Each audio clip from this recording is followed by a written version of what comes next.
Seeing a blank screen on your HP Pavilion x360, we will walk through a series of troubleshooting steps, Windows repair options, recovery tools, and command line fixes to get your laptop working normally again. A lot of errors pertain to this problem, and we're going to go ahead and jump into what should hopefully be a pretty straightforward process, guys. And we're going to go ahead and jump right into it. First thing I'd recommend doing would be to actually go ahead and boot to the troubleshooting utility on Windows 11. So if you do a hard power off 3 times in a row, Windows should automatically attempt to launch the startup repair utility. And if it doesn't find anything, it will give you the option to select advanced settings, in which case it will take you to a screen that looks like this. Now, if it does not take you to a screen that looks like this, or you're unable to get to that, you can also download the Windows 10 Media Creation Utility, or Windows 11. They probably will make a creation utility for Windows 11 at some point. And it doesn't really matter, you can actually run the Windows 10 utility on Windows 11 as far as I'm aware. And you should be able to run the troubleshooting utilities built in within it. So you just would go ahead and download it to an ISO file and then burn it to a DVD or USB. It'd have to be about 4 gigabytes or more. It couldn't be a small USB flash drive, and it couldn't be a CD. It'd have to be a DVD. And then you'd boot your computer from it. So depending on the computer manufacturer, you'd have to tap a different key on your keyboard in order to launch that menu, in order to select what boot drive you want to go off of. So it could be anything between the escape key, F2, F8, F12, for example, and those are the function keys on the top of your keyboard. So you may have to just do a little bit of trial and error. Shouldn't take you more than a couple minutes. Googling it would probably be best before you even begin. But anyway, we're ready to go ahead and jump right into it. So we're on the choose an option page. So these will look very similar whether you're booting from it directly within Windows itself, or if you're plugged in a USB flash drive with the media creation utility installed and you selected the recovery option. So when you are setting up your Windows 11 installation or Windows 10, depending on the drive you're using, there should be an option to repair your computer in the bottom left corner of the dialog window, one of the first screens that comes up. You go ahead and select that, and then it would take you to a troubleshooting screen like you see here. And you want to go ahead and select troubleshoot, reset your PC, or see advanced options. And then there are going to be a whole bunch of options in here that we're going to explore in today's video.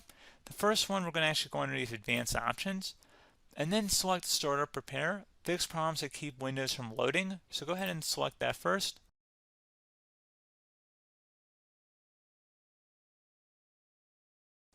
Okay, so you can see it could now repair our PC. That was our first option we could try. Something else, if we go back into advanced options here and then select troubleshoot, we're going to go underneath advanced options again. You can go ahead and actually access safe mode by selecting startup settings. And then if you select the restart button, you have the option on the screen select safe mode with networking, which will give you a key on the screen. It'll tell you which key to press to enter that. I believe it's the F7 key. It'll do that for you. I'm not going to go over that in today's tutorial because I don't really want to go into safe mode, but you're more than welcome to attempt that by going into here and then selecting restart.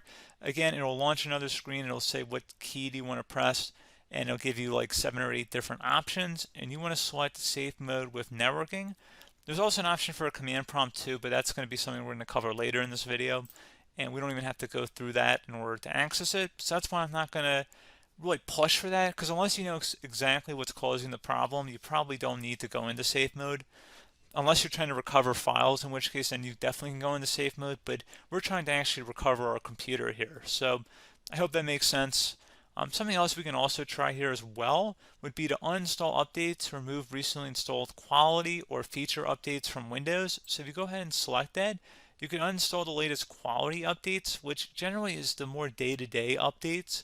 Feature updates are the less regularly released ones, like the big ones.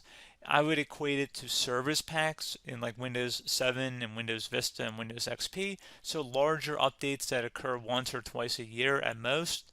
And the quality updates are more just a regular update. So probably obviously it'll take longer if you're going to try and uninstall the latest feature update versus quality update. And maybe you don't need to go back that far. So just giving you guys a couple of pointers with that. Something else you can also look at here, and we're going to jump into the command prompt in a little bit, but you can select System Restore, which will use a restore point recorded on your PC to restore Windows. And this is something I would highly recommend here, guys. So select Next. Assuming you have a restore point saved on your computer, you go ahead and select the most recently created one, and you'll select next, and then you'll select the drive. You shouldn't actually have to select the drive. You can scan for affected programs, but we're going to keep it all default here, and then we're going to select finish. So once started, system restore cannot be interrupted. Do you want to continue? I think we're going to select yes. I don't think we have anything better to do on our computer right now, so just give it a moment here to initialize. It will take a couple minutes to run, obviously depending on how large your hard drive is and how much is saved on the system restore point. So just give it a couple minutes here.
Okay, so you can see the system has been restored successfully.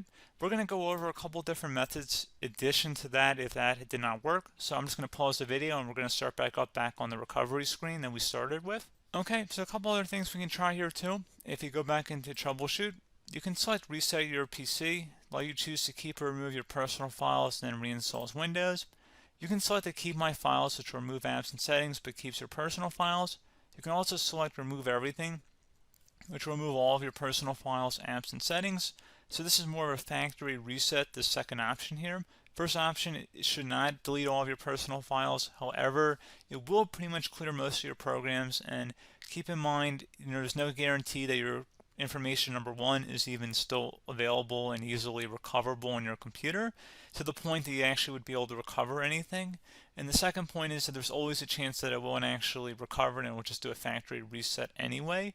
So there's no guarantee that actually would keep your files anyway. So I would recommend trying to get a recovery tool and backing that up first before selecting it anyway. But again, those are a couple different options. And then something else you can try here, if you go back to the choose an option. Another option, if you go underneath choose an option and select troubleshoot, advanced options, and now select where it says command prompt. Okay, so the first thing we should do is type our main hard drive here. In most cases, it should be the C drive. So you just do a C colon and then hit enter on your keyboard. So once you're underneath the C drive, we're going to type in dir and then hit enter on your keyboard. It should have program files, users, and Windows all in there. That's how you know you're in the right directory.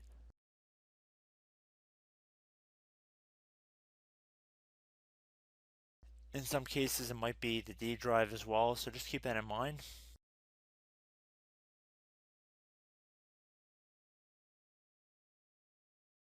Next thing we're going to do is type in cd space /Windows /system32 /config,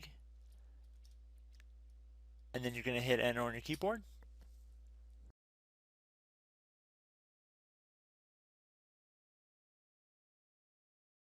So now you're going to type MD space backup. If you've seen other tutorials, it might also say to put down MD backup. That's because the backup name is pretty common when you want to back something up. So you can name this whatever you want, doesn't have to be backup. So if you've already made a backup folder in the past, you could do backup 1, for example. So once you're done setting the name you want the backup to be called, hit enter on your keyboard again.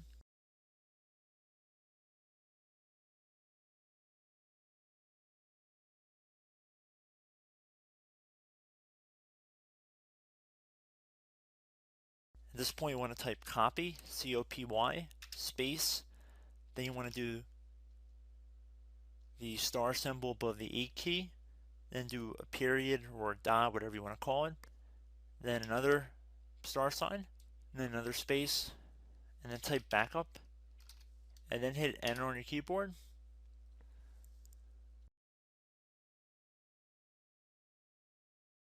Now you want to type CD reg back, R-E-G-B-A-C-K,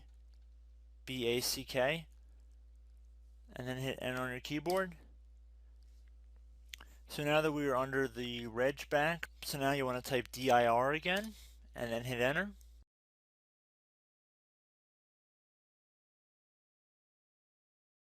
So now at this point we're going to type copy again. So copy, space, star sign, dot, another star sign, space, and then 2 dots.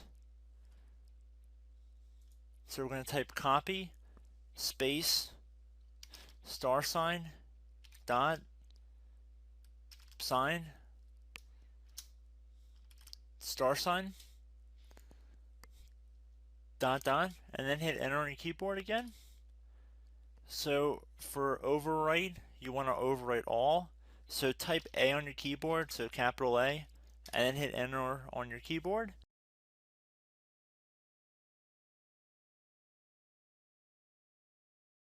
So at this point you should be good to go. You can close out of the command prompt window, and if you accidentally continue to Windows 10 you should be all set. So I hope one of these 3 or 4 different methods we went through in this tutorial helped you guys out. Again, I'm not sure if you guys heard me earlier, but try to go back into your safe mode if possible and uninstall any programs you know might be conflicting with the Windows startup if you can get into safe mode. So just keep that in mind. Something very simple like that could be blocking up everything. So again, I hope this tutorial helped you guys out, and I will catch you in the next tutorial. Goodbye.